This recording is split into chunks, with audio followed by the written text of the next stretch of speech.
এই ৰুটিটো ৰাউণ্ড কিয় হোৱা নাই তেতিয়া নবনায় ৰুটি চুটি। Hello' friend, good morning. মই হাজো ল'ৰা নাস্তা কুটাৰ। আজি মই নতুন এটা ব্লগত স্বাগতম জনাইছোঁ। আৰু মই আজি ৰাতিপুৱা শুই উঠি এতিয়া মই যে ৰুটি বনাম, ৰুটি চব্জি বনাম ৰুমত আছোঁ আজি। ৰুটি চাই থাকিব ব্লগটো খুবেই মজা হ'ব। আৰু ৰুটি বনাম, মই ৰুটি বনোৱা এক্সপিৰিয়েঞ্চ নাই, বাট বনাম, ট্ৰাই কৰিম। চাব ভিডিঅ'টো শিকিবলৈ খুবেই ভাল লাগিব।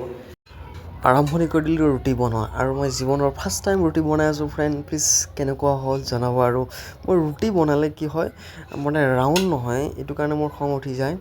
কেতিয়াবা হয় আৰু, কিন্তু কিয় হয় কিয় নহয় এইটো কথা মই নাজানো, বুজি নাপাওঁ এইটো মোৰ ৰহস্যটো কি। বাট আজি ফাৰ্ষ্ট টাইম বনাই আছোঁ, তথাপিও যিমানখিনি পাৰিছোঁ চেষ্টা কৰিছোঁ ৰাউণ্ড বনাবৰ কাৰণে।